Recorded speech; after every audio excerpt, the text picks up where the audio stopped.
Today I'm speaking with Troy Stoeber. Troy, thank you so much for joining me today. Thank you very much. It's great to have you.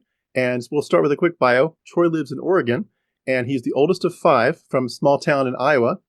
They grew up with conservative values and a strong work ethic and things like that, and we'll talk about that shortly. He was raised Catholic from birth. He attended public school but went to Creighton University, which is a Catholic college in Nebraska. After going to medical school, he received specialty training in pediatrics, and he's been working as a pediatrician in Portland, Oregon for over 20 years. He remarried in 2022 after raising two adult children. He is interested in childhood religious trauma and the physiologic aspects of religious deconversion and their health implications, and he's working on a book, which I definitely want to invite you back when that book is published to do a follow-up Excellent. here and to hear that and put that on blast. But the book is going to be called The Deepest Hell, very appropriate title, and he's launching a podcast by the same name. His work is focused again on highlighting the effects of religious trauma on kids. So before we get into the meat of all that, Troy, if you could tell us just more about yourself and some fun things. Well, let's see. I've recently become an atheist, or at least admitted to myself of atheism. So that's kind of been a relatively recent thing on a long, you know, historical travel that I've had. But I will say the last 2 years, I got remarried 2 years ago.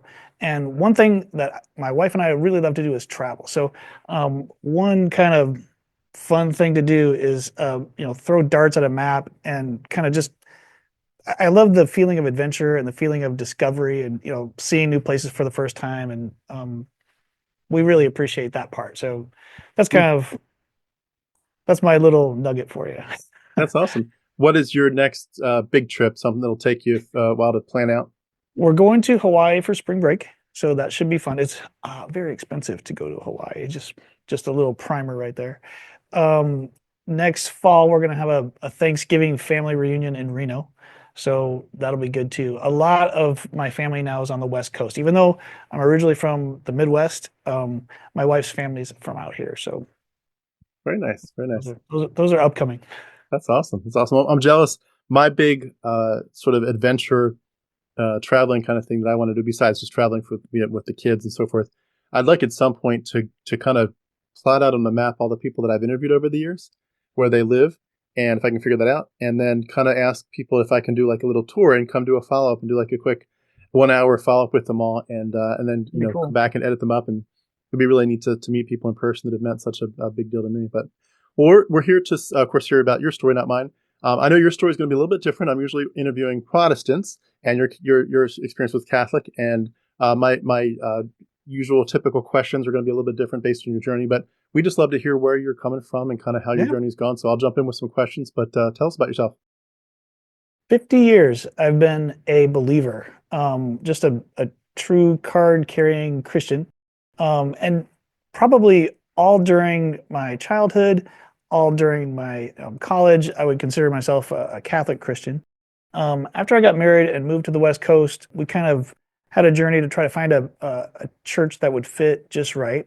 But basically, the first thing you need to know about my journey is there was never really a time when I didn't know Christ. I was just raised in the church. Like my earliest, recollections about religion were just sitting in cold, hard pews and kneeling. I did a lot of kneeling. I did a lot of singing, some bad singing. But anyway, it was just part of my family's culture. It still is, really, for basically everybody else in my family. But I In the just confessional as well, I assume. oh yes, yep, got That that is the such a confession. different part of the Catholic culture that I can't quite wrap They my mind around. just, I mean, and this is part of what gave me interest in the physiologic aspect of religious trauma. I mean, the guilt and shame in Christianity in general is pretty profound, but in Catholicism, it's like just bread and butter. It's like just the air you breathe. I mean, you walk in, you start feeling bad about yourself. I remember, moving out to the West Coast and seeing, different churches and the way different people worship. I've seen, people smiling and happy and praiseworthy and raising their hands and getting a little enjoyment out of it. I remember walking out of a church and just thinking, I didn't suffer enough. I didn't feel bad enough about myself. This was not sufficiently miserable. Yep. So anyway, yeah, that pretty much sums it up. My family would load up every Sunday in a big van, and we would make the journey to a neighboring city because Catholic churches in the Midwest are not everywhere. And I came from a very rural area of Northwest Iowa. So, even in the winter, we would, get out, get in the van, and it was cold, and that vinyl seat would like crack, and just like the cold would seep up in my butt. And I just have memories of every Sunday, I mean, without fail. And since I'm the oldest, I kind of had the responsibility of getting myself ready, and the rest of the kids, my parents would get the other four ready. But my job was to get out to the van on time and not complain about the cold. One of the big differences that I like to ask about is sort of the doctrine and the theology. I know that for when I was growing up, the messaging was really clear. Catholics aren't real Christians. Of course, you Yeah. probably figured that out. But Protestants say that, and there's a whole litany of things, reasons they say that. But I want to kind of major on, as it were, the majors. What was the way to have a right relationship with God? Like, how, if someone were to say to you, you don't sound like you're afraid of hell. It sounds like you think you're going to heaven.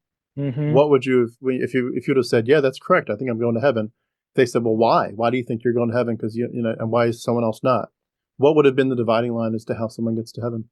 Oh, that's a good question. And again, when you're little, it never occurs to you that there is a doctrine or that that doctrine is dogmatic. So like I never even I never even considered any of what I was being told or any of what I was consuming or what I was learning. I mean, it was true indoctrination because if you just grow up with lenses on, and you see everything through a filter, you never know that you had that in the first place. And so I guess it was more of a belief, it maybe works, an intellectual assent to belief. And once that's accomplished, the rest is kind of semantics. But with every, accusation, there's a confession. And so when you say other denominations, didn't really regard Catholicism as real Christians, I think most of the Catholics would probably say the other denominations are not real Christians. So anyway, Yeah, especially when you look at the history of the Catholicism was just, the Catholic Church was around for so much longer. yeah. That alone is a big deal, and the fact that they don't have the hierarchy in the sense of the apostolic succession. But would can I ask this, and then we'll move on? Would you say that you were trusting in what Jesus had done on the cross? Like, did you believe he had died on your place? Very much so. Yeah, that was key. And again, when you go to a child and you tell them somebody died for you so that your sins could be forgiven, it is a completely different. I mean, we're grown adults having this conversation, and it means something completely different to us. It's almost unconscionable to go to a child and tell them, hey, this sacrifice, this a human was sacrificed because you're so bad, and you're not worthy unless you believe in this. I mean, I couldn't believe in that fast enough. Okay, that was like it permeated every aspect, and it still, like I said, with my family, it still does, but it permeated every aspect of my life. Yeah, the atonement, the sacrifice. After you've been, told it for a long time, you just kind of nod your head and learn to accept it. And so, yeah, I mean, it never occurred to me what that would look like or how it could be different. But yes, salvation through atonement was very much a powerful aspect of my life, in my family, in my personal life. And it affected everything I did, which is part of the reason why I started, as you alluded to, this new concept book and podcast of Deepest Hell. I spent a lot of time growing up in my own personal hell created inside my head. And I know now that that was completely unnecessary and completely fabricated, nothing to do with reality whatsoever, which is the tragedy of it all. Because when you're young and sweet and innocent, you have great questions, scientific questions. You have the capacity to wonder, to be very, very curious. And so I spent my time scared shitless. I kid you not, just absolutely terrorized. And so that, I guess you've heard the saying, research is me search. That is part of the reason why I have that special interest in, childhood religious trauma. Instead of spending time thinking creatively about, the world around me, asking curious questions, that stuff slowly got leached out of me and replaced by something very nefarious, very guilt-ridden, shame-centered. I spent my time thinking about hell and creating hell and thinking about how I could be tortured or what it would feel like to be eternally damned. Oh, what a devastating thing. Tim, I can't even believe, I can't even begin to explain to you the physiologic and otherwise impact on me and my life. So Hmm. anyway, that's a bit of an aside. But one thing that I've noticed is that in some ways you have a lot of people that come on your show and do their interviews and stuff, and they recount these episodes, these experiences of trauma. And I think to myself, if it's really not true and it's unnecessary, why aren't we talking about it more and why aren't we doing something about it?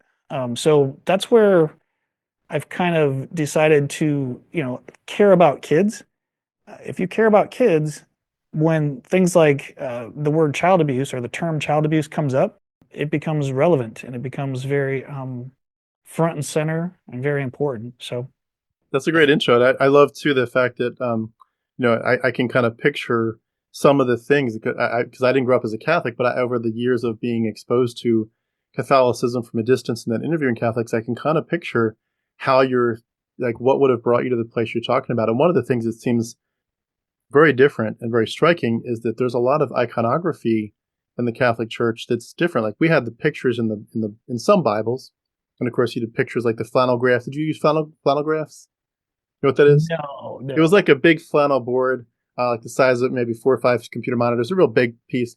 But they'd have these pictures of their Jesus or the disciples or something, Zacchaeus, and you'd stick them to this flannel board, and it would stick, and then you could pull them back off, kind of like a loose Velcro. Yeah.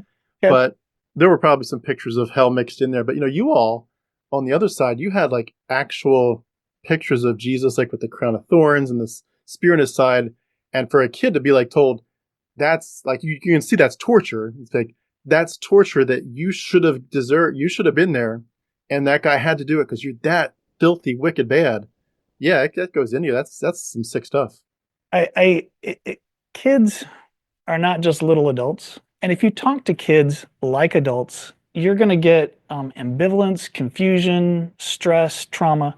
But yeah, I mean, nowhere else do we, put these images of dead bodies or tortured bodies. I mean, but when I walk into church, there's the Stations of the Cross. There's the crucifix right up there in the sanctuary. I mean, apparently the rules are completely different when it comes to how children can be treated in church versus how they're supposed to be treated in everyday life at home and in their community and stuff. But that was a worrisome part. I just can't overemphasize, understate how important it is to be developmentally appropriate with children, and just popping them in with fire and brimstone sermons.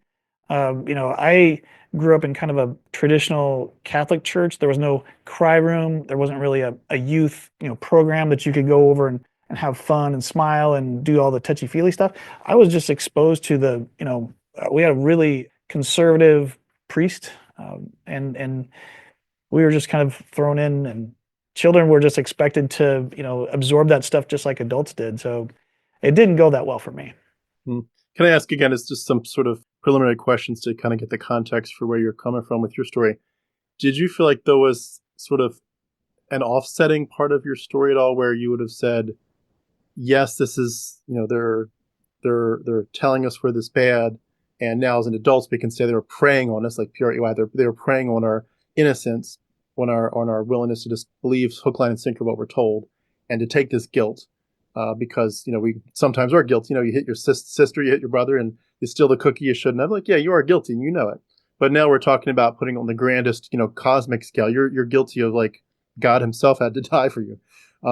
We can look at that, but were there some parts of it that you would have said, at the time at least, I'm a sinner who is guilty, but God, and therefore some sense of like there's joy because I have been redeemed. I was a slave to sin.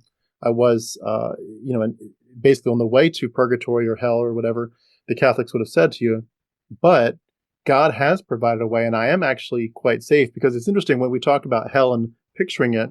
Hmm. I was so confident myself so early on that I very rarely, if ever, really truly feared hell. Like I questioned myself a couple of times and said, "You better be sure." So I'd say, "Okay, well, I'm going to be sure right this minute." Okay, well, 10 seconds later, I'm sure. Like, yes, I believe in you. 10 seconds later, it's resolved. When I thought Yeah. about hell and the fear of it was very much only for other people. I'd kind of, that Stephen King movie, is it Carrie, where she or Firestarter or something, where she can just like envision people and they just burst into flames. Yeah. I would Yeah. do that psychologically to try to gear myself up to be more active in terms of sharing the gospels. Like they're on their way to hell, and you see them walking around having a nice day. Picture them on fire because it's that desperate. They need to be saved. So I was Yeah. afraid, but for other people. But with you being afraid that it could be your outcome, that you could actually go to hell. What were the offsetting joys, or were there any offsetting joys Mm. to the No, experience? no, and that's the thing. Every kid's a little bit different. But because of my experience now, looking back, and then looking at deconversion stories on like podcasts such as your own and stuff, I've realized that there are a lot of kids who think very concretely, and when you tell them if they sin, they're going to hell, they actually believe you. And so, I mean, in the back of my head, I was trying to earn heaven, but there are testimony after testimony that you are witness to and that you're aware of, where kids walk around just absolutely riddled with anxiety. I'm gonna miss the rapture. You had somebody on your podcast a few weeks back. They're just terrified that they're going to be left behind. There's been people who they weren't sure if they technically made the right prayer, if they did the right steps in the right order and were sincere enough, petrified. I would sin, or so I thought. I would be helpless to sin, and I felt like I needed sanctifying grace on my soul. And so I was consumed with the thought of, I was just resolved, I'm going to hell. And over and over, I felt like different iterations of what hell would be, what it would look like, how it would feel. I just, resolved to the eternity and the, desperation of that situation. And so as a result, my self-esteem went just plummeted. I mean, if there's one thing that can make you think you're really no more worthy than oily rags or tossed off garbage or whatever, you're not worthy of anything, it is the true belief in scripture and the fear of hell. I mean, all that stuff is going in your head all the time now as an adult, and this is why it took me 50 years. You sort of sort it out. I eventually got out of the echo chamber and the demons kind of slowed down. And I realized that despite the fact that I couldn't help myself from sinning, and I was a huge, huge, huge sinner, and no lightning bolts ever came and smited me, and life carried on just as if there was no actual God. And once you start to think more clearly instead of just being very disorganized, what happens is you change your ability to think critically. You change your ability to come to more sound logical conclusions. And I want that not just for me, but I want that for everybody. And I know you're really big on sort of inspirational moments or transformations, but that happened with me just a few years ago, and I remember it hit me like, wow, this is not true, and the profound implications of that affected every aspect of my life. And I remember keeping a journal of all the things that changed from my life before, when I was a card carrying believer, hook, line, and sinker, just never even bothered to question what I was believing, to coming to rational, reasoned conclusions about the lack of evidence for a God and what that meant for me. There was a list, pages long in my journal of all the things that changed. And Tim, I could tell you that the way I breathed air into my lungs, I felt that different. Like I could feel much more relaxed, much more calm, at peace with myself. I felt different every time I took a breath. So there's some drama for you there. And I don't Mm, mean to be overly hysterical, but it's that kind of transformation that happens when you, again, you have to get out of the vicious cycle of hellfire and, what fate is, awaiting me. How am I sinning now? How am I letting God down now? How am I, shirking my responsibility to be a good Christian? Oh, just devastated for far too long. So anyway, I'm mm. here now. Can can I just say that I love how you're painting that, and it really is. I love how you're saying that once you thought through it and got to certain places with this thought process, that the ramifications really do hit, and it's an amazing journey. And I know people that know my story know that I would echo that, but mine was like this long 3 year process of studying, and then it hit me all in an hour. But within that hour, it was like, I don't know exactly. It might have been less than that. Call it an hour. But like if like the first 10 to 20 minutes was like my deconversion, is like, shoot, I don't think this is real, is it? Is it possible? No, no, it's not real. Say it, it's not real. Eventually, like, it's not real. I'm done. Like, I'm done. Yeah, that makes a lot more sense than all this stuff. But almost immediately, it's like, so if none of this is real, then this, then this, then this, then this. Like, there is no heaven or hell, most likely. There is no afterlife. There is no what would you call it? There's no ultimate like external morality Yeah, being yeah. imposed on us. There's nothing transcendent necessarily. And there's certainly the meaning of life. Like, what is the meaning? What is the purpose? Well, it's kind of completely different than we thought it was, and there was nobody dictating it. And then, of course, even practically, maybe I was like a 6 day creationist, a 6,000-year-old creationist. Like, maybe evolution did occur. Maybe we did evolve from the primates. All this stuff hits, and a lot more, and you're just like, holy smokes! Like, that does change everything. And you're just that's just the tip of the iceberg at that point. There's 1,000 other things Yep, you can get into, yep. but those alone will like shake you to your core, and especially just the realization too of like, I have wasted my life.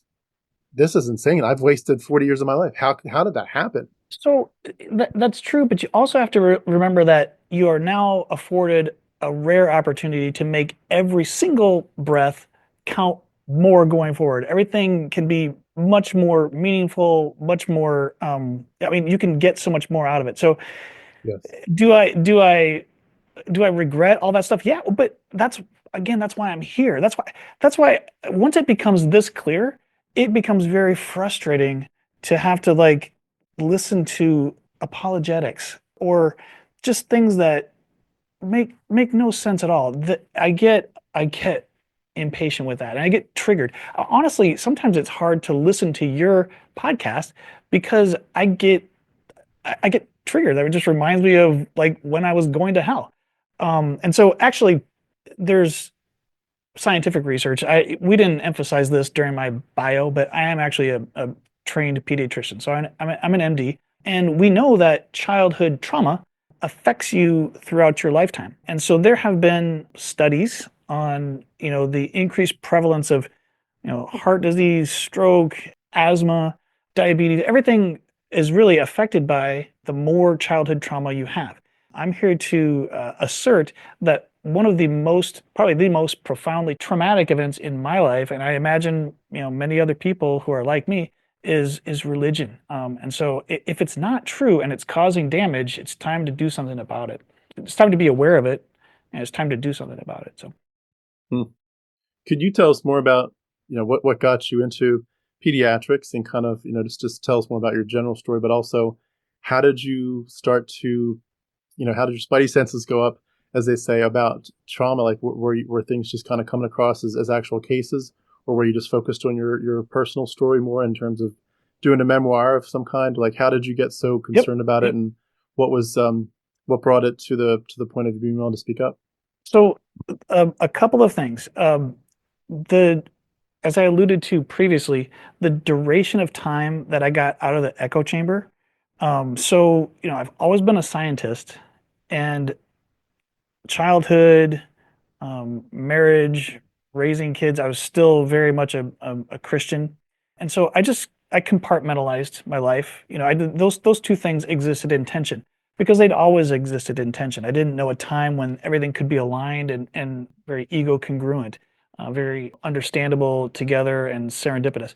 So they were always in tension, but that was just a tension that I understood. Okay. So that took a long, long, long time. And once I was out of the kid echo chamber, I started to realize, hey, you know what? It's nice to have a little free time on Sunday. And it's nice not to make all my money go away from where I am. And it's nice not to feel like shit all the time. And eventually I got a little different perspective. I can go over the vagometer with you. If you want to have a visual aid, I can show you physiologically what was happening to me. But we'll save that for Yeah, just a second. take us Okay? whatever direction you want to. So we'll come back to the vagometer in a second. But the key is the longer time I was out of the echo chamber, the more I was able to get a better perspective. I was centering myself. I could think more critically, and that one thing led to another. And probably the the cherry on top was the pandemic, because all through my life, when I've had to make new decisions or take on new beliefs, I always needed some permission. Okay. So when you have really low, despicable self esteem and you've been dreaming about hell and your resolution to eternal damnation, that that very low self esteem has profound implications on your life. But as I mentioned, over many years, it kind of started to come back. During the pandemic, I heard grown men say stupid shit like I had never heard before in my life, Tim. And I'm actually a doctor, and people would listen to what I had to say and just be like, "No, no, I'm sorry, you don't know what you're talking about." And I'm like, "Wait, wait." It became clear to me as a way of giving myself permission to think differently. When I saw the absolute absurdity that was being put out there, the misinformation, like criticizing my heroes, criticizing me as I'm helping people, it blew my mind. But that was probably the cherry on top. And so, like I said, I'm now 53. So I think for 51 years I considered myself a Christian, but I could not stand by and justify that people could be thinking such complete buffoonery, some complete stupidity, and not have that just limited to like scientific things as it related to public health in the pandemic. I realized, holy shit, if they can think that, then they can think craziness about deities of all sorts. Then, by all of the kid level questions, and I do mean child level simple questions, they all kind of started to add up. Like this doesn't make sense, and this doesn't make sense, and pretty soon just you know. So if I was gonna explain like what was the straw that broke the camel's back was my experience during the pandemic. Just, I never really felt like I had enough to say or what I felt or what I could do was worthy of anything. I'm a doctor. I actually help people every day. I wouldn't even give myself credit for that with the kind of terrible self-esteem I grew up with. All of a sudden, I realized in just an instant, like, this is nuts. It's time to stop. It's time to make a change. And I do recall on previous podcasts of yours that you appreciate those light bulb moments. In other words, the ones that are just kind of transformative and stuff. So again, it's a pleasure to be here and share that message with you. Hmm. I love too how you're bringing in your own childhood, but also the fact that you work with children. It's amazing to me in my life and in other people's lives the way that having children and just thinking through what they're going through makes such a difference. And for me, for my journey, they were. I mean, I jokingly say this. Jesus was my savior for 43 years, and then my kids became my savior. But we were singing a song about Joshua fighting the Battle of Jericho, and in that story they go on and do genocide and land theft and slavery and child brides and horrible things. And it was the first time in my life I ever said, "Wait a second, can I really pass this on to my kids?" And of course, when you're in it, you're thinking, yeah, you have to pass this on. This is the Bible, it's the Word of God. Yeah, God is the yeah. definition of good and just and right.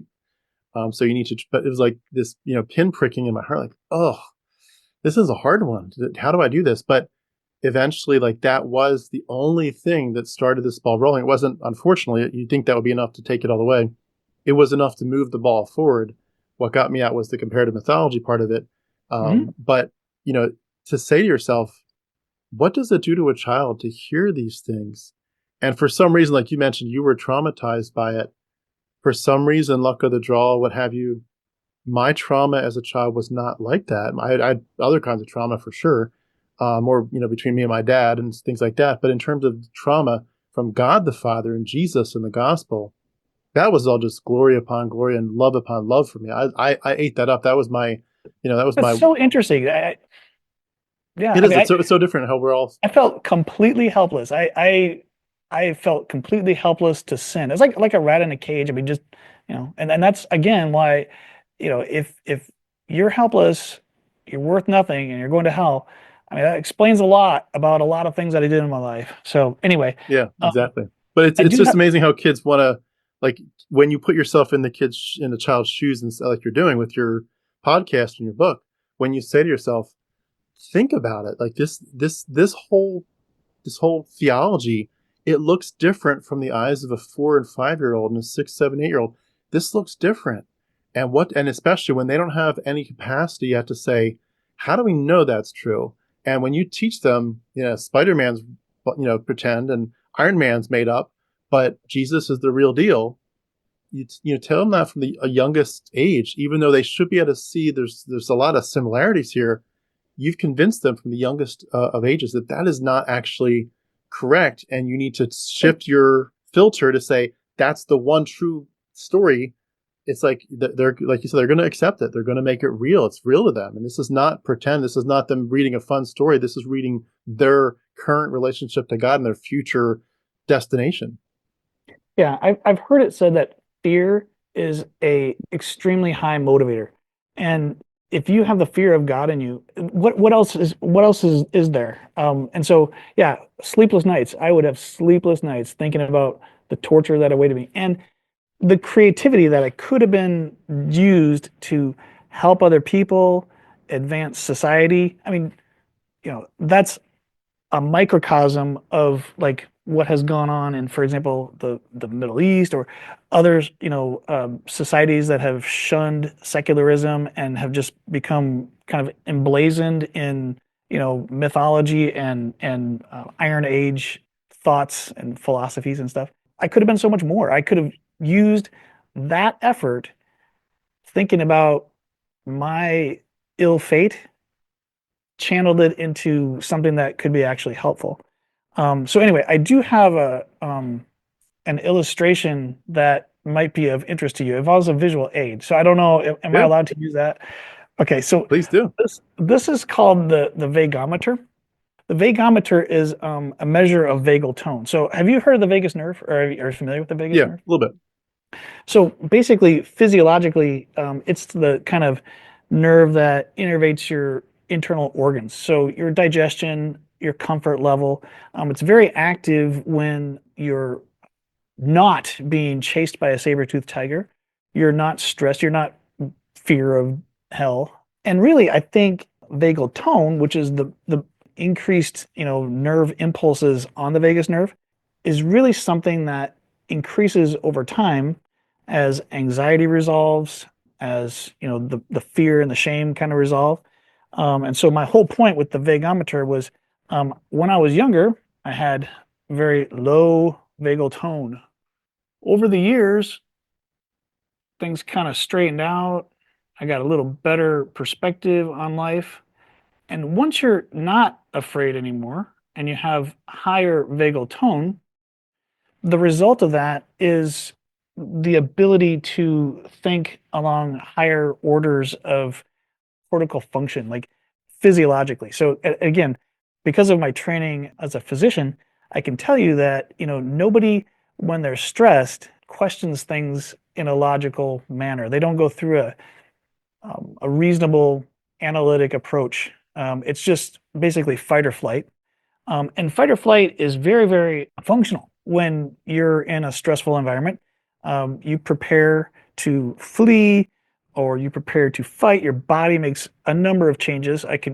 We could be here for hours if you really wanted to be. But my point is, over time, you have kind of this learned helplessness. You get a exhaustion phase of stress, and the book will have a lot more in depth about this, just because I think it's really interesting from a scientific standpoint, a medical standpoint.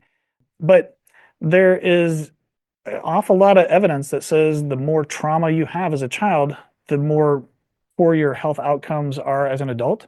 And so I think to myself, well, if you stayed in that state for a long enough period of time, your health would suffer in many ways that you can tell and many ways that you can't tell. But the vagometer, this is a way to kind of measure how how much vagal tone you have. Okay.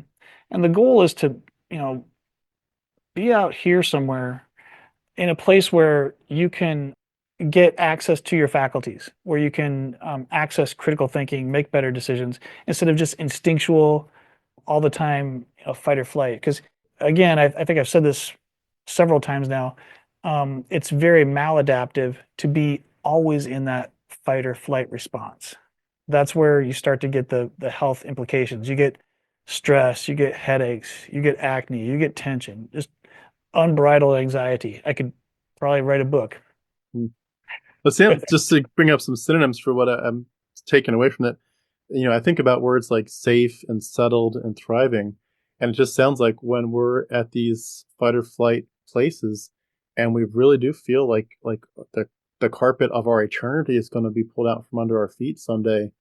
There's just no way to be safe in your own skin, and I've been There's thinking nowhere to about, run. yeah, There's nowhere to run. especially like how Hitchens used to talk about the divine celestial North Korea, where it's like, he can see inside your head. You can't even run inside your own head. You can't even Yeah, just like yeah, tell everyone the right words.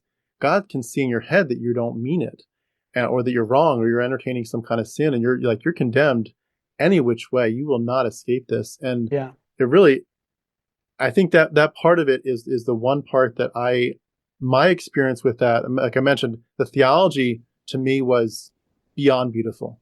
It was a story of complete redemption, but the place where it came back to bite me in the ass was puberty, because this was my process when I was a kid.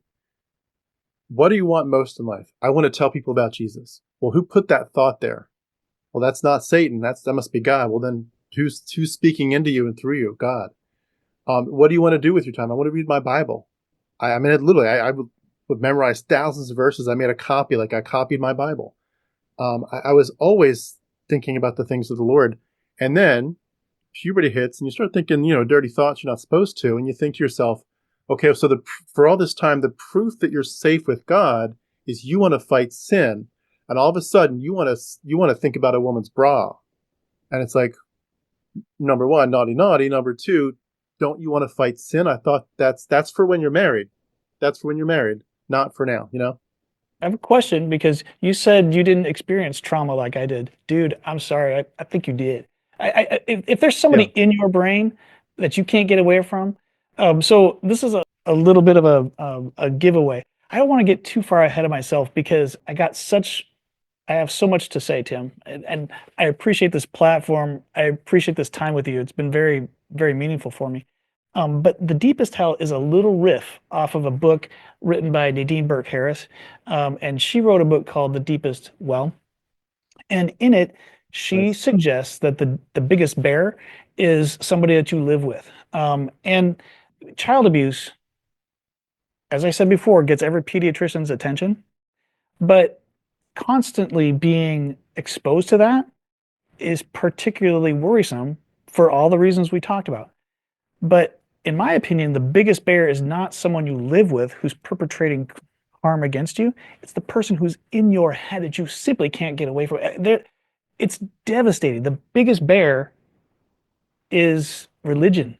The biggest bear is the trauma that you use to traumatize yourself, and it's not measurable. It's just it's harrowing, it's devastating, it's unnecessary, and I'm here to do something about it. So I love sharing my story, but what you're gonna see, what you're seeing now, is the beginning of somebody calling it like it is and doing something about it. Because religion doesn't get a free pass to harm kids. Not anymore. Stops with me.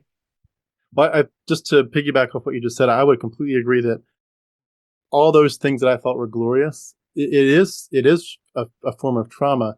The words that come to my mind, and I may be misusing this term, so correct me if I'm wrong, but Stockholm Syndrome, where you're sort of in love with your captor, that's a concept that comes to my mind, and it's like it doesn't feel like trauma at the time because you're like, this is the best story ever. I mean, this is truly the best thing ever. I was a slave to sin. I was on the way to hell, and basically I was on Satan's side, and God redeemed me. I was in the slave block. I was an orphan, and He adopted me into His family. And the glories of the gospel, and especially when I get into Calvinism, the glories of predestination, like Mm-hmm. God did this wonderful thing, yes, but He did it before time began. It just gets better and better. And the idea that eternity in the future is going to be this book that He's going to keep writing, and it's going to get like C.S. Lewis talks, every chapter is going to get better. And to think, wow, what an incredible tapestry of God's masterful artwork. And yet you realize this is a monster, if He were real. This is a psychopathic monster's artwork. And like Dan Barker says, like, are you going to really trust a doctor who's going to, cut you with a knife on purpose and then sell you the Band-Aid? Are you going to really That's him. trust that? And that's what I was stuck in at the moment of that experience of childhood. I loved it, but yeah, looking back at it, it's all a mind job. How helpless could you feel? You're an adolescent boy. All you do is sin. I mean, that's built in. That's hardwired in. There's no escaping that. And for me, that meant judgment. That didn't mean acceptance. That just meant, and every time, after a while, it got ridiculous to ask for forgiveness for impure thoughts that I had because I'm not going to stop doing it. Anyway, I know again, I'm preaching to the choir, but that's a stress there's no relief from. And that's why I call myself the deepest hell, because just think of how absurd that notion actually is. You're either in hell or you're not. There's not like deeper stages of hell. And so this is why I spent my time creating like what would be even more torturous and unpleasant and miserable than that. And I would spend hours thinking about what hell could be like or what it might mean. Just traumatizing myself. When you say Stockholm Syndrome, it brings up a flaw in the way that we study happiness. Because if you ask people who are being traumatized or who are traumatized, if they're happy, of course they'll say, yes, I'm happy. I'm sharing this good news. When you hear mixed messages as a child, it just causes so much stress, ambivalence, anxiety. And for every single, glorious, redeeming, bountiful, healthy biblical passage that you can find, I can find just as many that are absolutely miserable and devastating, but nobody talks about that. I mean, there is a gymnastic, weaving tap dance that goes on in the life of Christians, and they probably don't realize it. They have a lot of credulity. They don't even want to acknowledge that this is happening, but they will only pay attention to the hits, completely ignore the misses. Once you get a little better perspective, you get out of the echo chamber, you start to realize, wait a second, there's this other part of the Bible. You mentioned for you that the mythology aspect of it was kind of the straw that broke the camel's back. For me, it was just the downfall of the Bible. Because I thought to myself, there's no possible way the Bible, like this thick, enormous testament, could be fabricated. It couldn't be just manufactured. There has to be some deep, graceful, divine, meaning to it. I never questioned it until I did. And then, like, instead of reading all the glorious passages, you read about how to treat your slave, and you read about misogyny, and you read about killing people and wiping out entire masses of people. And especially as a kid, it's easy to put that out of your mind, but it doesn't get a free pass for me anymore. I actually met Richard Dawkins about 2 months ago. He came to Portland and did a wonderful lecture. But one of his biggest counter apologetic points is just not making religion immune to criticism and not giving it a free pass.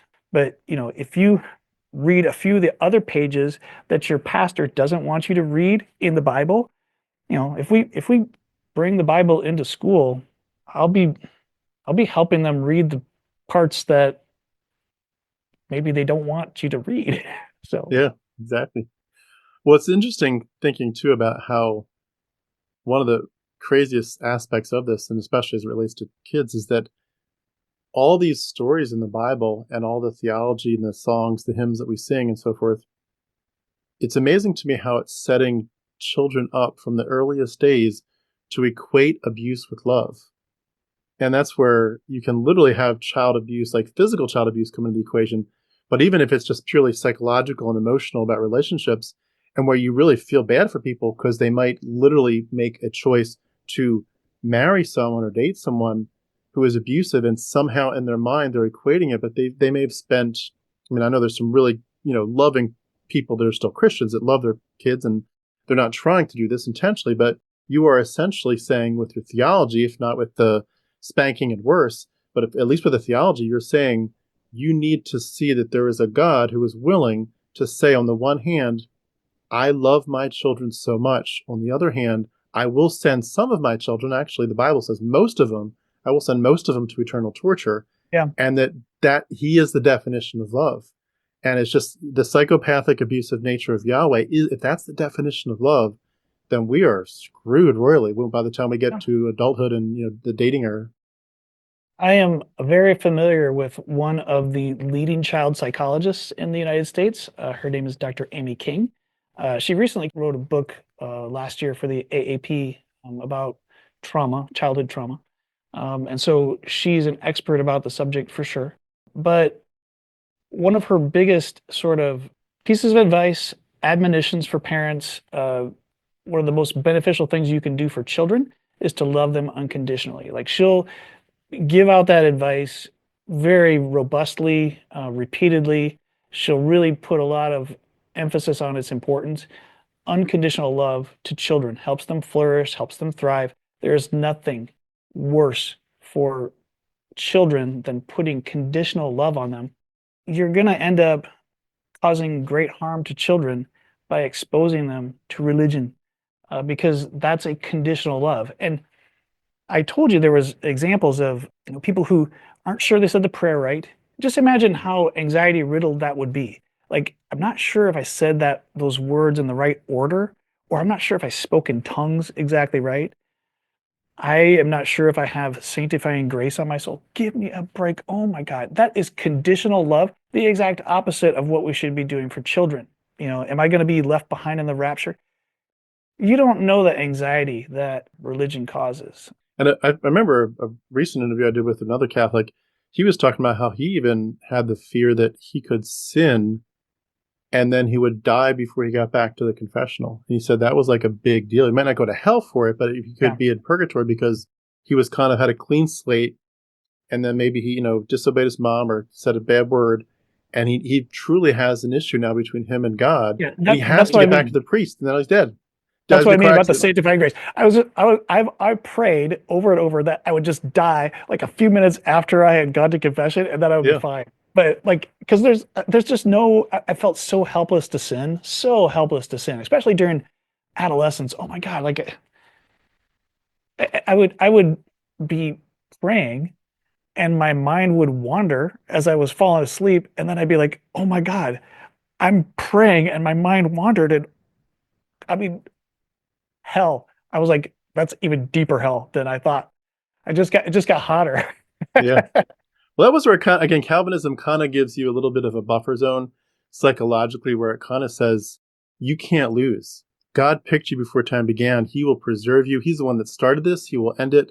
It's almost like you have this invisible magic bubble around you. Like you can't ultimately, like if you're truly a child of God, you won't want to sin. God will make sure he keeps convicting you. He'll bring you back, and he'll make sure that by the, at the end of your life, you'll be in the glories of heaven no matter what.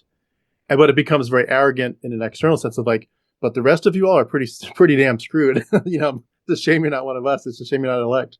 But could I ask, could you take us a little bit to the dynamic of the psychological as well as you mentioned the physiological effects? One of the things that's been just impressing on me so heavily is that Christianity is something that is done to us. It is an actual system. It's a psychological system. Mhm. It's done to us. And that if you're going to understand, number one, what happened, and number two, how do I heal, you have to kind of get into a little bit of the psychology. Obviously, it'd be ideal if we could all get on the professional level, but at least to understand some of the dynamics of what's going on and how we unpack the cognitive dissonance, how we unpack the indoctrination, and honestly, too, even just the propaganda of it all. But what are you learning? Like, what are some of the big things that are on your heart these days when you think about the psychology of what's happening, Yeah. especially to children, but even to adults too? We've entered sort of the postmodern world, and even Richard Dawkins, a biologist, agrees that there is some human exceptionalism, some Homo sapien exceptionalism. Back when we were on the savannah and there was a rustling in the grass, it really benefited us for survival purposes to make important assumptions about the world around us. That could be a predator. I have to act accordingly. If it turned out to not be a predator, well, it's better to kind of be safe than sorry. But there is a structure that's very functional from a biologic standpoint, right? So some of the stuff is kind of hardwired into us. It helps us to have heuristics, to have assumptions about the world and then operate according to them. It helps us survive, reproduce biologically. So there are benefits back in Iron Age days to explain, why is there thunder? Why is the Earth appearing like it is? Why does it look like it's flat? Why did that disease happen? Why did our crops die? So it helps to have an answer. So part of it is definitely that. We also work very well cooperatively. The Selfish Gene is a book by Dawkins that kind of explains that altruism happens in a biological way. Because if we're helping the people around us in our species, then what's happening is the genes, the general genetic makeup, is being propagated, it's being perpetuated. We're helping, sometimes at great cost to our own self, our genes, continue in the population. So there is a benefit to having sort of tribalism. So if we're us and they're them, it confers an advantage to us. Okay, we have other people who are looking out for us. So from a psychological standpoint, we're hardwired for many reasons. Those two examples among them to behave in a certain way, to behave in a way that religion could thrive, to have beliefs that may not be based on reality, but at the same time can be very functional. Religion does do some good things. It serves as a community. It does, perform charity. All those things we should be able to still do in a secular system, but they're still important from a psychological standpoint, which was kind of what you were asking about. But in a postmodern approach, you have to think now, okay, we've gotten more vagal tone. We've now kind of come to a place as a society where we can now have conversations that we couldn't have before.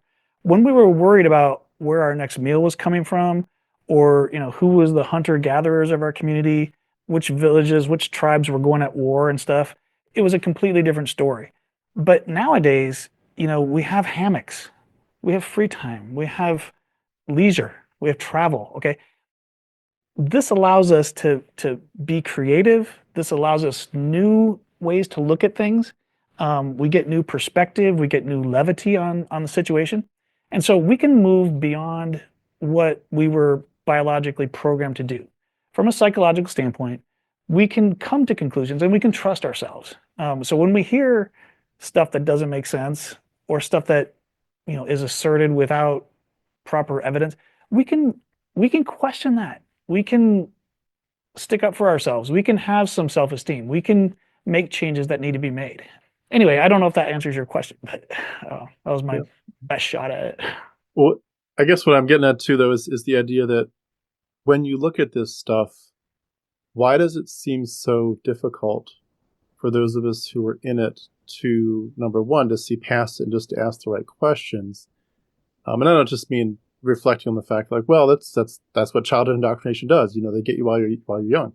But like, even when we're older, I mean, I didn't escape till I was 40, and I arguably should have seen some of this stuff. Mm-hmm. And it doesn't make sense why I didn't ask the questions earlier.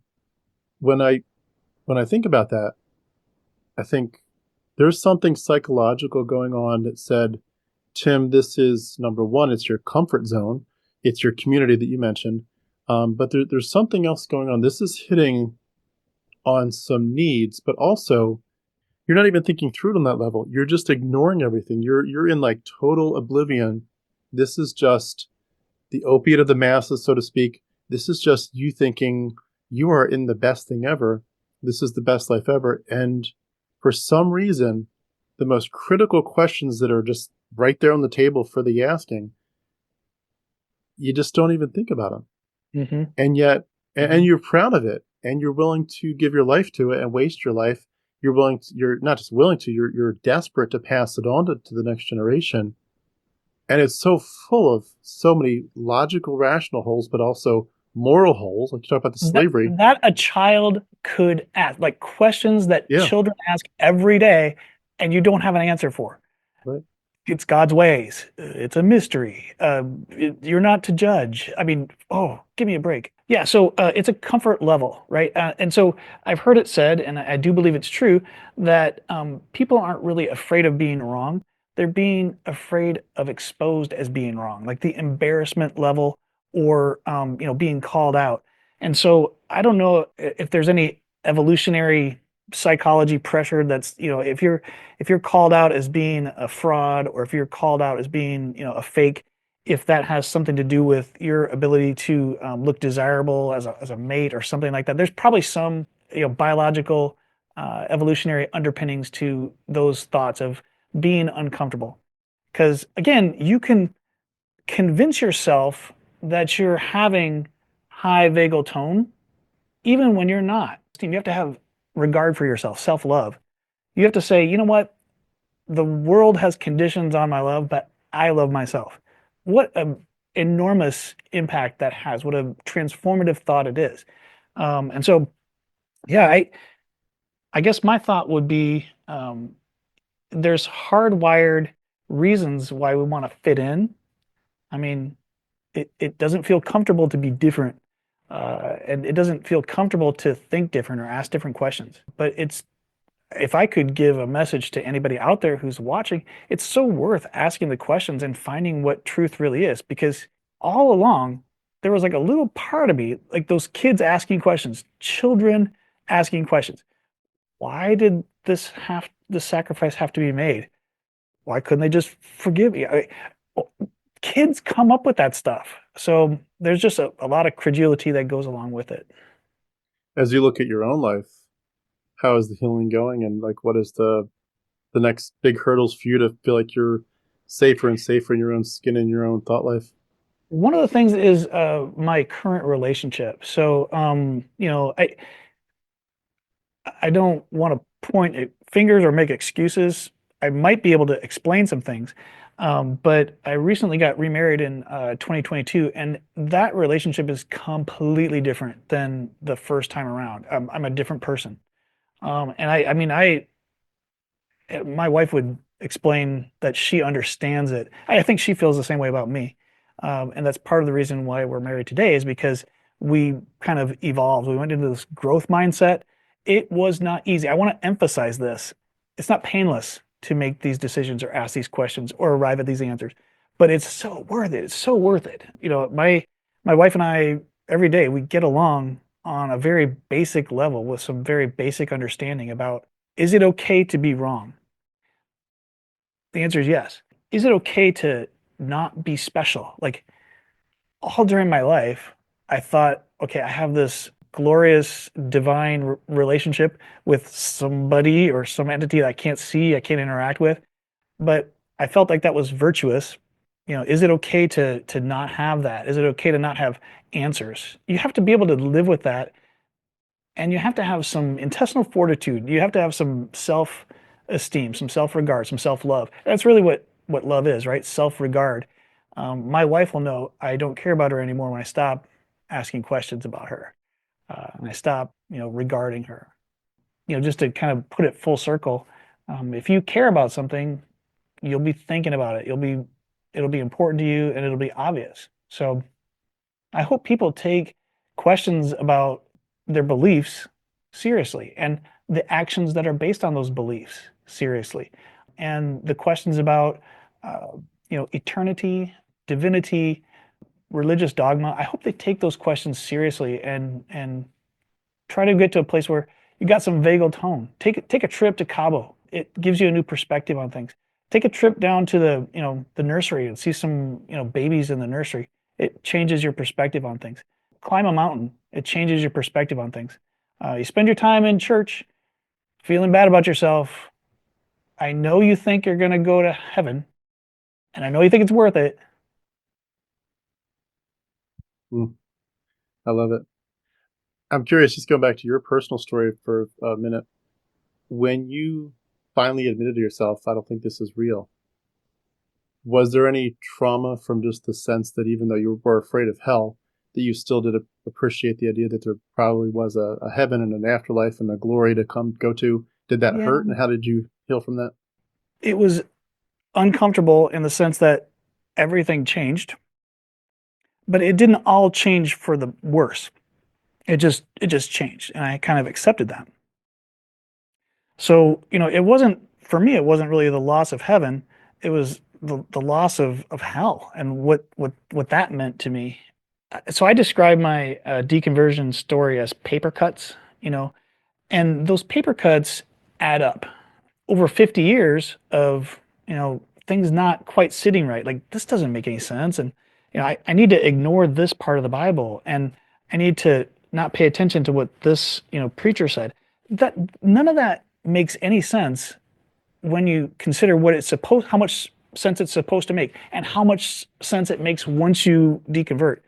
It's liberating. So, did I lose heaven? Did I lose eternity? Well, yeah, but I gained so much more. I gained a new appreciation, a new outlook on life. There's no way to explain it without actually experiencing it, I think, Tim, honestly. So yeah, it was not comfortable, and it's very different, but I think it's a lot better. And the benefits of that, including the way I breathed air into my lungs, all of the benefits started to become very apparent. I became so much happier. Now I will say, because in almost every aspect of my life, I'm happier now. And as I mentioned, my marital relationship, much happier.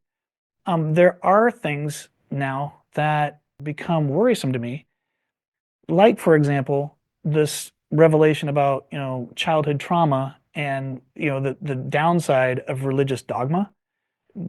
That really, I was oblivious to that before, and so I didn't really care. I was like, well, you're not saved. I'll pray for you. And that's an easy way out. It's an easy answer. Everybody loves easy answers. We love bumper stickers. We love pills. We love slogans. We love memes. But a lot of the things that you have to think about when it comes to religion and life, those big questions, they require time, and they require perspective, and they require openness, and honesty. And that's what I think it is. It's just being honest with yourself. Does this feel right? Does it feel right to hate these people? Does it feel right to deny these people rights? Does that Mm. feel good to you? I do get a little bit impatient when the answer is so obvious to me. It causes a little bit of anxiousness in me, because I want to move past religion. I want to keep the good things about religion, which we can do. I just want to get rid of the childhood trauma. I made a list of all the things that kids don't know, that they don't understand. This will be part of the book for sure. But If you if you think about it, okay, here we go. This is shit kids don't understand. Okay? Shit kids don't understand. Sin, logic, grace, faith, utility, reason, love, death, divinity, mystery, mortality, redemption, resurrection, reconciliation. They're not in order. Damnation, responsibility, autonomy, evolution, omnipotence, omniscience, transubstantiation, reverence, forgiveness, penance, crucifixion, miracle, compassion, absolution, paternalism, benevolence, altruism, consecration, exegesis, salvation, charity, wrath, persecution, fidelity, covenant, testament, parable, creed, holy, rapture, sermon, sect, denomination, scripture, canon. I could go on. But to me, those are relevant concepts if you're thinking about religious epistemology and you're thinking about evaluating a dogma, something that you're being told must be believed just because you have faith. No kid even has a concept of any of this stuff. This is what you should do as an adult. So if we took everybody on their 18th birthday and told them about Muhammad or Jesus or Joseph Smith or the spaghetti monster, they would laugh out loud and go back to playing soccer or whatever they were doing. They would this is stuff that you have to actually understand in order to make an informed epistemological decision about what you believe. The easiest way to do this is to get them while they're young. Okay, if you can get children to the place where they don't know about this or they don't care about this, you can bypass all of the logic and reason that should go into making an informed decision. It's amazing to me when you really think about it on those levels that this really is in many ways about mind control. That's what this is about. They're trying to control people's minds to the point that you literally cannot tell the difference between fantasy and reality. And I remember that quote. I'm sure you've heard it too, but something like, "Give me a child by the time he's 5 or 7, and I'll give you the man." And it's the idea that is once you can trick them while they're young, you pretty much it's almost going to be impossible to get them back out of it. And I think that was one of the biggest revelations to me, like shocking to my system, was realizing that once I crossed a certain threshold where my parents indoctrinated me, my teachers, my pastor, etc., and then I sort of took the baton and indoctrinated myself. I'm like, no, they gave me this faith, but this is my faith. I really do love Jesus Christ. And they gave me this book, but I could have kind of stopped because a lot of my, friends are stopping. They're not doing anything more than the bare minimum for Christ or for the Bible that they have to. I'm diving in as deep as I can, deeper and deeper, and reading systematic theologies and all these books, trying to love my Lord better and better. So I'm indoctrinating myself now. This is a self-perpetuating AI, as it were. And it's like, holy smokes, you realize this really is a system. And if it gets you young enough and gets you to believe that you truly are in touch with, what's fascinating is that it becomes your reality.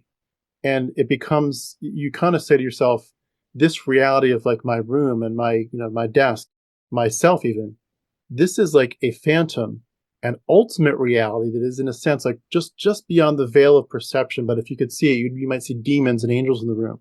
And if you could see it, you'd see the handiwork of God, as it were, as if he's written his signature on every little thing that's around you, including yourself. But you can't see it. You can't see the angels and demons. You can't see the spiritual world. You can imagine it, and your imagination might be really, really good and biblically, accurate in a sense. But you need to kind of see it anyway. And I love that picture from The Matrix, where in the end of the first one, where he's shot and he falls down dead, and then when he wakes up, he doesn't see the world the same way anymore. He sees the Matrix code. He sees the green code. And he's not even looking at the agents. He's seeing them as green code.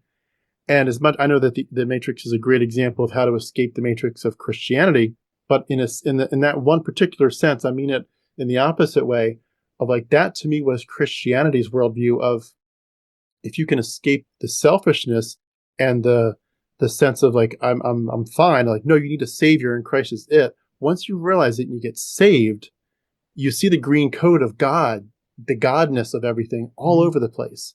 Yeah. Everything is the God matrix code, and you begin to think of that as more real than your real life. And I was literally working on a book before I deconverted. It was a book on Christian worldview. And I kept on using the phrase ultimate reality over and over and over. And I think it was probably the title of it was something about ultimate reality. But it's been a while. It's been quite a while since that phrase. Thankfully, I didn't get a chance to publish it, um, or I would have had some more apologizing to do. But to me, like that was the realness of it. And when you think to yourself, this whole religion is basically making mythology and imaginary friends more real than everything else in real life, and you cannot see the difference, and you also don't want to see the difference, to the point where Christians will say, and they some of them do, if the Christian worldview is not correct, I don't know that I'd want to live in that world. A Yeah. world where there's no meaning and purpose, it's transcendent. Why would I want? That's so dark. It's like that's the stealthy, nasty, uh, virusy thing of this. Like, this gets to the point where you think that fantasy is better than reality. And I think that's by design. Okay. So just like selection pressures make biological evolution happen, the same thing happens with religion. So there's a reason why the religion that said you're going to hell survived, because fear is a powerful motivator. And then there's also a reason why they said the fool in his heart knows there is no God. You can just go down the list of reasons that religion evolved to get to the place where it is now. It is perfect. It makes you feel perfectly fine when you're in it, and it makes you perfectly uncomfortable to question it or think outside of it. That's exactly what it was designed to do through no fault of its own. Like all the spaghetti monster religions and all the other religions, the Zeus and all that stuff, it didn't quite have enough to keep it going. Okay.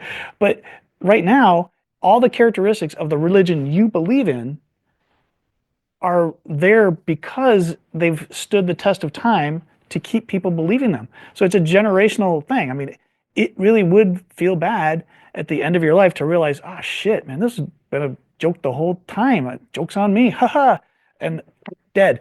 It's far better to just keep perpetuating it. It's more comfortable to just live in it. You have to admit to yourself that you don't care about if your beliefs are true, but I mean, all in all, it's a little more comfortable to accomplish that. But I do think there's a reason why this religion and the religions we have in the world today have persisted and perpetuated themselves, because there's every reason to believe it and no reasons not to believe it, and positively bad reasons to not believe it. I mean, those things evolved. I mean, if that religion didn't edify itself, or if it allowed an out, or if it allowed you to question it, probably isn't going to be around for much longer. So Yeah, hope we can hope certainly hope so. Although I certainly have some fears about the Christian nationalism that's going on these days. But I was just going to say, I know we've talked a lot about the negatives about some of this stuff and the need to heal from it, but I do just want to maybe weave in a positive side. What a beautiful thing it is to give a child the autonomy and the power back. I mean, I tell my kids, I do this thing. I tell them, I say, pretend there's like a bubble around your head, and we'll call it your worldview bubble. And I've explained to them what a worldview is and how that's different from a belief. And I'll say, I want you to protect your worldview bubble at all costs. And I will say to them, no one gets to make that decision for you. You get to decide who gets to come into your worldview bubble or not. And I'll go through a litany of questions like, does daddy get to make you, does mommy, does the church, does this person, does your friends? And I'll say, who has the power? And they'll say, I do, I have the power. And I'll literally say, I'm going to pretend to get into your worldview bubble, and I'll get like my hand like real close to them. And then I'll literally like show them like, hey, push me back. No, no, no. And to empower a child to say, I have the power, and I also have the ability to say no. And also to say to them, can you sense that this might sound wrong? I use the illustration. if I'm a daddy and I drown my kid in the pool, would I be a good daddy or a bad daddy? Well, I'd be a bad daddy. Well, God Oh, drowns everybody in the flood except for Noah and his family. And I'll say, like, well, you see this cast iron pan, if there's some oil in it, I'm going to cook some food tonight. If I were to hold your finger in it just for 1 second, would I be good or bad? Oh, you'd be a horrible daddy. What about a minute? Oh, really bad. What about like for an hour? Oh, you go to prison forever. Of course, little kids can see and they say that doesn't sound right as the definition of love, and I'm like, but that's what God says He does. So you tell me, does it sound right or not? And then of course we expanded out to the comparative mythology stuff to say, they were doing bread and wine and baptism hundreds of years before Christ. Does it sound right that's a Christian thing, or does it sound like it was just what they were doing? Or these other gods were doing all these things, and then Jesus does the same stuff. Does it sound like they might be just copying motifs? And they get it, and they're like, yeah, this doesn't sound right.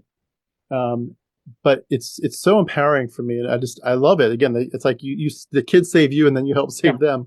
Like you yeah, give them the power to say, this doesn't have to be like you said. It stops with me. And we talked when I was a Christian a lot about generational curses like divorce or drunkenness, whatever. Like it stops with us. Uncle so and so is a drunk; he's divorced. Aunt so and so, she got divorced.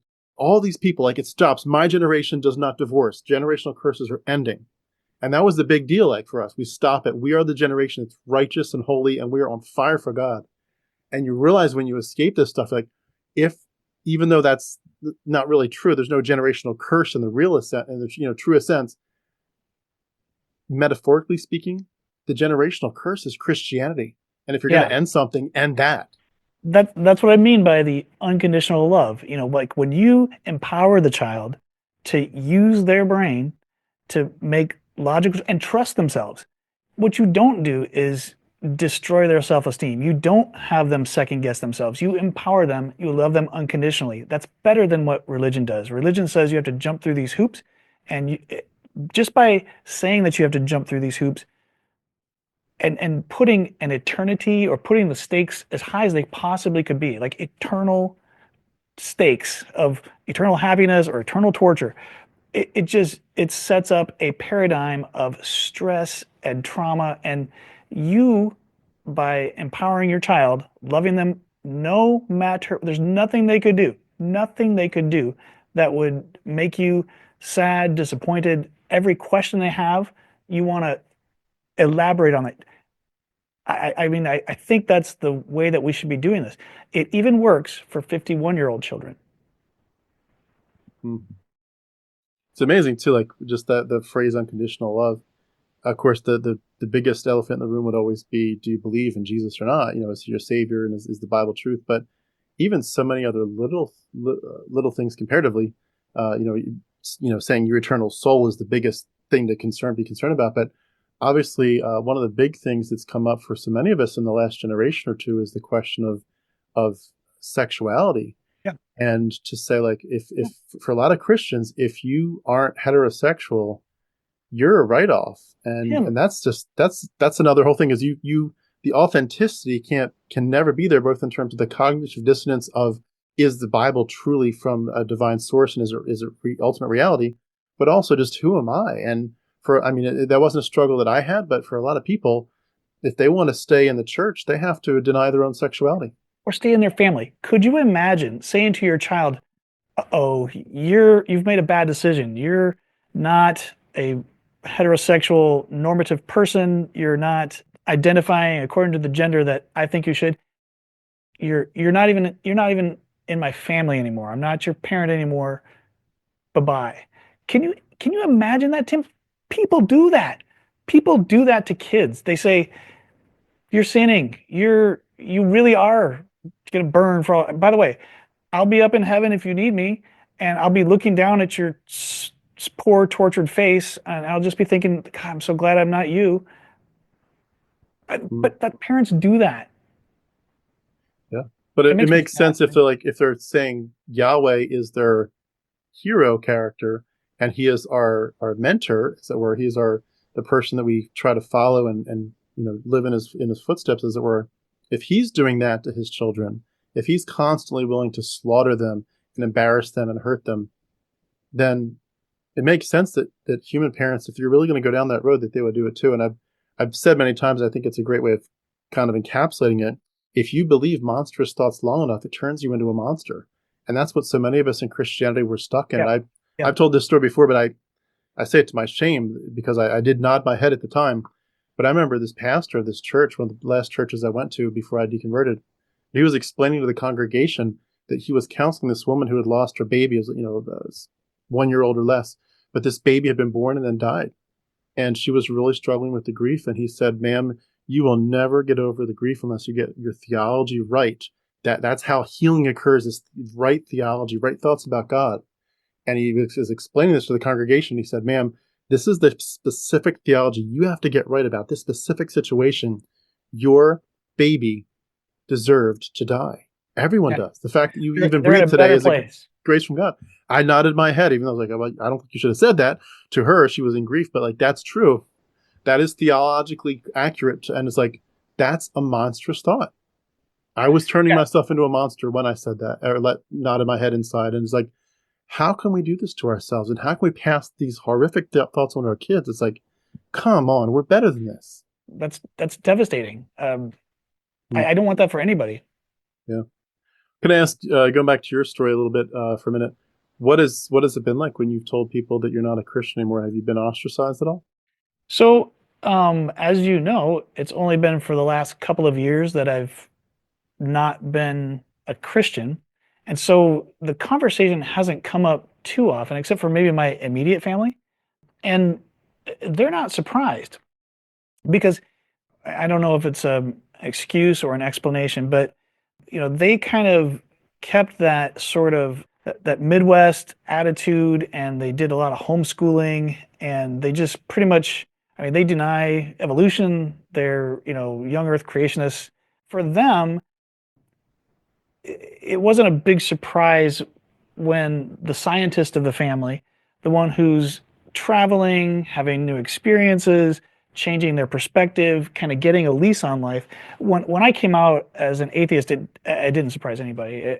So I haven't really suffered a great deal. Now there have been one or two, friends who have, they've kind of shown their true colors, and that's fine. I mean, I understand. I used to be that way. I used to hate all the people that God hated. And so, now I don't, and those people still do. And that's what I expect. I'm not okay with it, but the difference I want to make doesn't have like a measure. Like, I mean, if even if I'm just giving you some thoughts to think about today, that's really important to me. And if I'm, promoting your channel, if I want people to kind of listen to more of the deconstruction stories, I mean, I'm like everybody else. There's nothing special about me. If I can ask questions and arrive at conclusions, so can anybody else.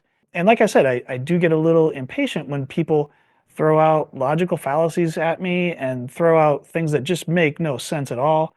Especially if it's the same old, apologetic baloney that's been debunked on a daily basis multiple times. That just drives me nuts.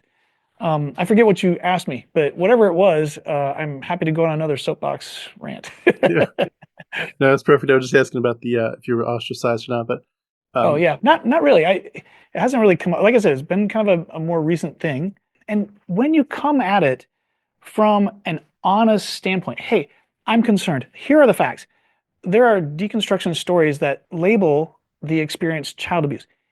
When you say child abuse, to me that means something really, really important and really serious, and we have to look into it. We have to take it seriously. Because if that's true, number one, we should be making people aware of it, and number two, we should be doing something about it. it's awesome that you and your current wife have such a love and respect for each other, because that itself is golden, and that's something that a lot of people face really heavily. Where if you marry under the, as it were, the umbrella and authority of the church and the message of the gospel, and Mm-hmm. your biggest desire is to use your family as a bastion to protect the truth of the word of God, and to, as it were, be a light to the world through your example. And all of a sudden you're like, none of that matters. It's not real. It's never been real. It doesn't matter. It's all falsehood. It's all mythology. For a lot of people, if one of you is still stuck in it neck deep, the other person escapes.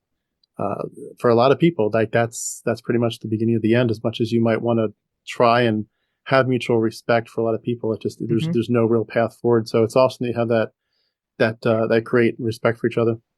I've come more and more to the conclusion that my commitment is to my wife, but through the connection that we have. We have a really strong, powerful connection.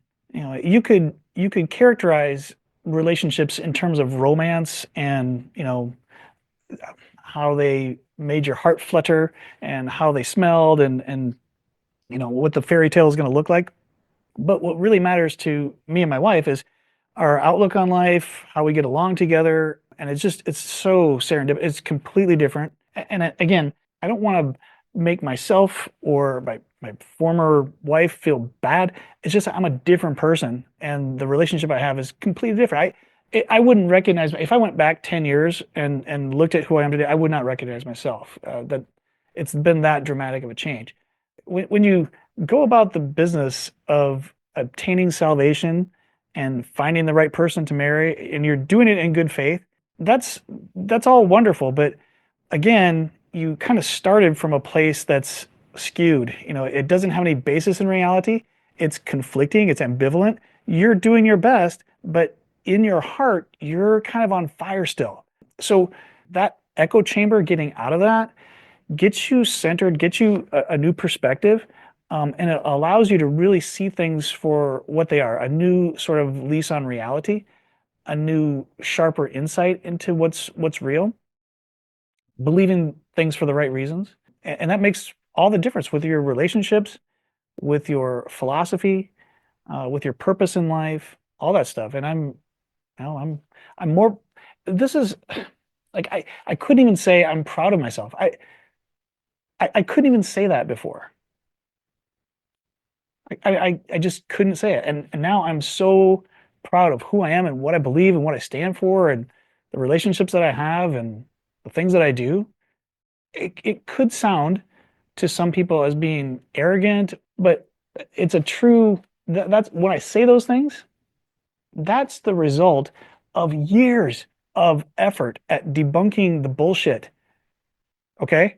Those things have profound impacts on you all the way from childhood. And again, maybe it took me a lot longer than most, but the remaining breaths that I have in me are going to be much more meaningful than they would have otherwise been. Hmm, I love it. Great stuff. Well, could I ask maybe to just bring us to a wrap up? Could you tell us sort of what we can expect as you do get to the point of getting your podcast Yeah. launched and your book written? What are some? I know we've touched on some of it, but what are some of the other aspirations that you have for all that, and how soon? Maybe to give us a hint as to how soon we'll see some of that. But for sure, you use this as an invitation to come back and let me help launch it when it's ready. But Yeah. what Yeah. are we going to see there? And then if there's anything else on your mind, and then we'll wrap up. The biggest thing is we're going to see the elevation of children and the child perspective. Because again, children are not just little adults, but what happens is adults are just grown up children. And there's no adult fairy. I say this in my exam rooms to patients, to teenagers. I tell them, hey, look, there's no moment when you wake up like on your 18th birthday.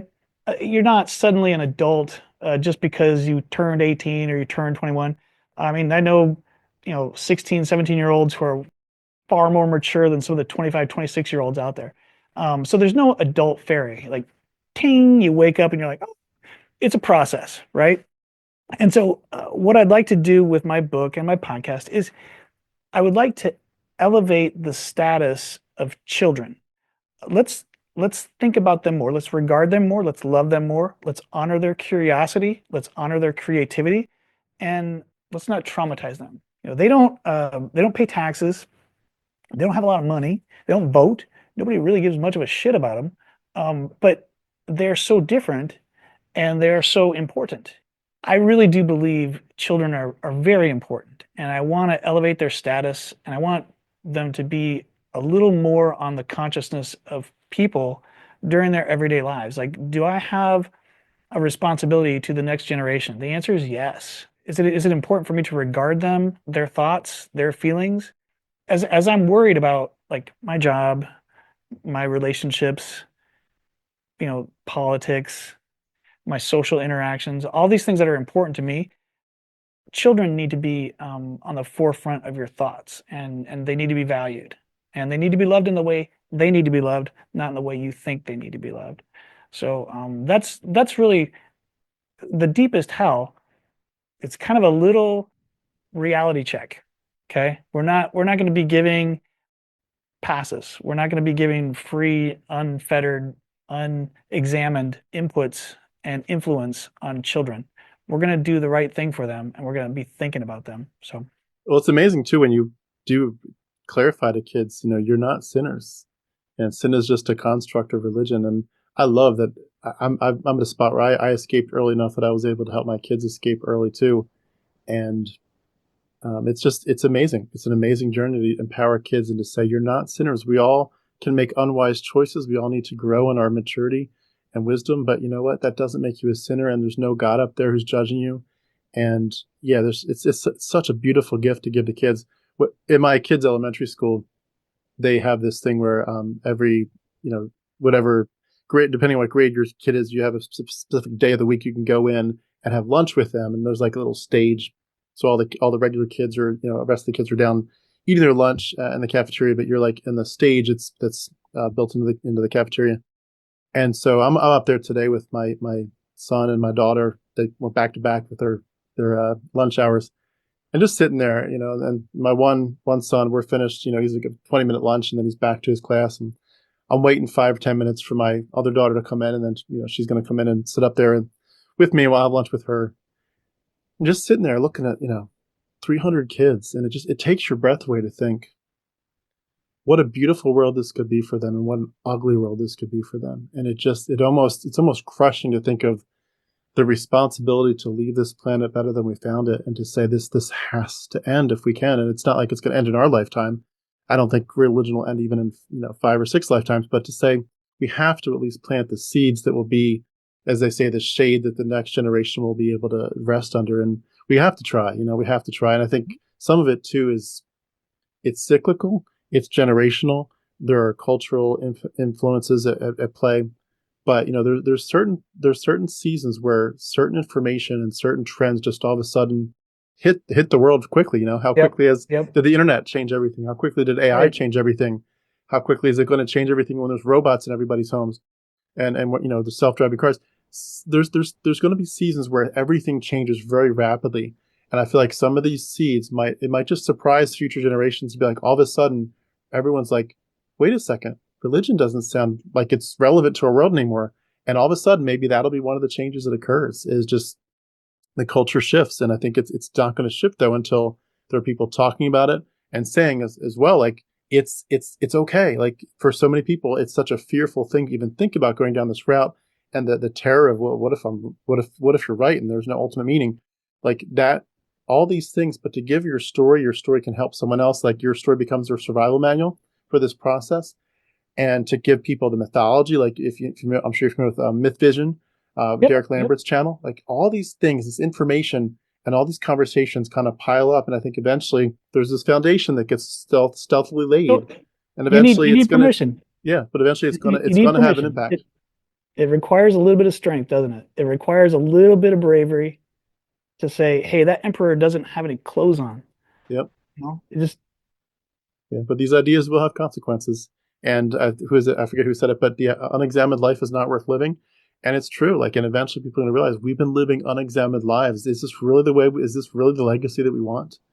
And hopefully, eventually, it'll add up. But was there anything else we didn't get to that you wanted to add on as no. a final word? I think we covered it. You don't even have to read the book now because we covered all that. So just I when it didn't want to comes take out, away book sales from you. when it comes out, just have a mercy purchase. I'll. Nice. No, we definitely will put it on blast here. So please do reach out. Very good. I look forward to it. When do you think timeline wise Middle we'll see it? middle of 2025. Oh, nice. Okay.